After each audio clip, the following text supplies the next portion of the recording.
I'm Everett Young, and this is my channel, Film Scores and Everything Else. I'm here to document a journey, the classic journey with which most of us identify. Young, naive boy or girl faces impossible odds, and by growing and changing himself or herself in some way, overcomes the obstacles to find his place in the galaxy, or the world, or whatever. Only the twist is that the naive boy isn't so young. He's me. He's 48, thoroughly middle-aged, and disappointed with what he's done in his life, like millions of us. Is it too late at 48 to reinvent oneself, to somehow finally ignite and achieve some kind of escape velocity in life, to embrace a path, get on it, walk it, have it take you to an exciting place in the world, in the galaxy? We shall find out here. And for me, a lifelong musician who never quite made enough of himself, that place will be writing great scores for great films. On this channel, we're going to talk about music from the movies. That's my main purpose. I'm also going to talk a lot about composing techniques and lifelong growth as a composing musician. But discussions can go anywhere, including politics or philosophy or even religion. I just hope you'll get something out of it all. And I'll document my own growth as a composer and a piano player. I'll play my compositions and I'll sit down to the piano. Together we'll see what kind of growth can happen when a middle-aged musician finds a way to maintain a daily commitment to practice. Hey, maybe you'll even inspire. So yeah, we need to get into why I'm such a lousy piano player. Music has been a big part of me since I was 3 years old. It would have been 1972 when my mom got me a little battery-operated organ, the kind that would blow air over plastic reeds. Actually, exactly like this one I got on eBay a few months ago.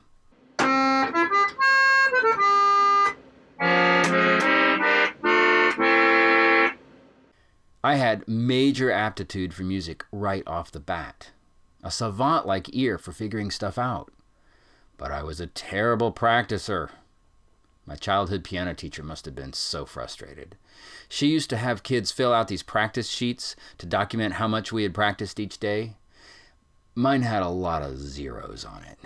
Like 0 minutes practiced that day.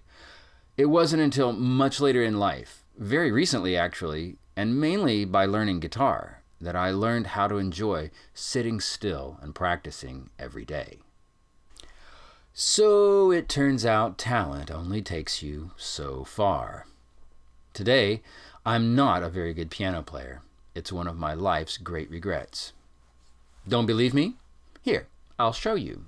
Watch me hack my way through Autumn Leaves. I will do one take of this. I'm not going to give myself multiple takes to try and make this sound good. This is just what happens when I sit down and try and play Autumn Leaves.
Total hack.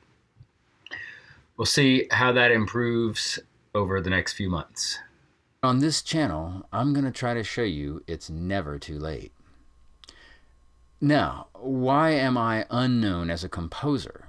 Because by the time I was nine, My favorite musician was John Williams. My friends were listening to Kiss, but I spent hours figuring out by ear how to play Superman. I also loved the work of John Barry, the James Bond composer, you know. And in 1979, I was fascinated, too, with how spooky Lalo Schifrin's score for the Amityville Horror was. So you'd think I'd have pursued composing for the movies. But somehow, I didn't decide I wanted to do that. And to this day, I'm really not sure why. Very likely, it's because, well, I hated practicing, and also because I thought writing pop songs instead would get me girls. Which it didn't. Well, if you've ever seen me perform live, you know I don't have much sex appeal or stage presence as a frontman. But anyway, there you go. After what amounts to almost a 40-year detour in which I tried to be a pop star, got a PhD in political science, had a subsequent failed academic career, got married twice, had 2 kids, now 8 and 10, I'm writing music for films. So to wrap, I want to give you my 10 favorite movie scores. This is not a list of the 10 best scores because honestly, I haven't seen enough films or studied enough scores to argue this as a potential list of the 10 best scores ever written. These are only my favorites, and I guess the ones that left an imprint on me. We'll talk about all these in the weeks to come, and please, in the comments, tell me your 10 favorite scores, or more than 10 if you want. Number 10 for me is The Force Awakens, 2015. I feel like this shows John Williams is still at the height of his powers. It's magical. It's harmonically as dense as anything he's done. Some people complained that it doesn't have as many of the melodic themes as we're accustomed to, but after I've spent hours listening to it, I think it's as rich as anything he's done. Number 9, The Pink Panther Strikes Again, Henry Mancini. Some of the melodies from that score are still in my DNA, and I hear their shapes come out of me from time to time. So I'm in a different place because later I changed my mind about what number 8 is. My number 8 is going to be Marathon Man, scored by Michael Small. And this is kind of weird. It's based only on the theme. I haven't seen Marathon Man all the way through. It came out when I was a kid. But I am familiar with the very dissonant piano theme from it. I had it on a LP phonograph record when I was a kid that had a mix of several different 70s movie themes. And that theme, I didn't even understand it. It was so dissonant and strange and disorienting to me at the time, but it somehow got in my DNA. And today, I just think it's brilliant, one of my very favorite movie themes of all time. So Michael Small is a composer that I'm not that familiar with, so I'm definitely going to be learning more about his work, and we'll talk about it in the months to come. Number 8, Marathon Man. Number 7, the Amityville Horror, Lalo Schifrin's score. I think it's the spookiest piece of music I've ever heard. The theme is, anyway, and I love just the sort of classic 1970s suspense that runs throughout the film. Number 6, Alan Menken's score for Tangled. I've got 2 young girls. They love the Disney princess films. I think Tangled is the best score, or my favorite score from the Disney princess films, and I love Alan Menken's work. Number 5, Thomas Newman's score for American Beauty.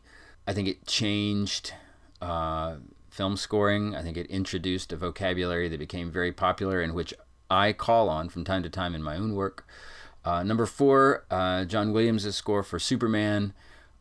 We think about Star Wars, we think about Jaws, we think about Harry Potter, we think about E.T., and I think Superman is a little bit of a forgotten film for John Williams, but he was at the height of his powers, and it came right between Star Wars and The Empire Strikes Back, and I love that score. Very emotional score for me. Number 3, John Barry's score for not a James Bond film, my favorite John Barry score, King Kong, 1976, a campy film. Most critics said it was a bad film, but it's a film with heart, and it's a film I loved as a kid. I didn't know it was campy when I was, what would I have been, 7, 8 years old? I didn't know it was campy. I was just amazed with it, and I think the film did have a lot of heart, and one of the reasons it had heart was because John Barry did his best work for it. Number 2, The master, John Williams, again, I'm going to go with Empire Strikes Back. I think it's his best Star Wars score. I think it's full of melodic themes, the most of any of the Star Wars films. Number one, you probably can guess. What have I not mentioned yet? It's going to be a John Williams score. He's still my favorite composer. I think Jaws is it for me. It's the one that I've spent the most time driving around in my car listening to. Just dozens, hundreds of hours listening to that score. So we'll talk about all those scores in the weeks and months to come. So I do hope you'll tell me your favorite 10 scores in the comments below, and I hope you'll introduce yourself in the comments below. And finally, I'll play you a bit of something I'm working on right now. It's a score for a short, a student film. I do most of my work in the box, using samples, supplementing occasionally with live soloists. And we'll talk plenty about my method on this channel too, and if you subscribe and follow me, you'll watch me learn and evolve, and if you're writing for the orchestra, you'll learn a lot of the stuff I'm learning, and maybe in the comments you'll teach me something too. So that's all I got for you today. Please do subscribe, and please communicate with me in the comments. I'll see you next time.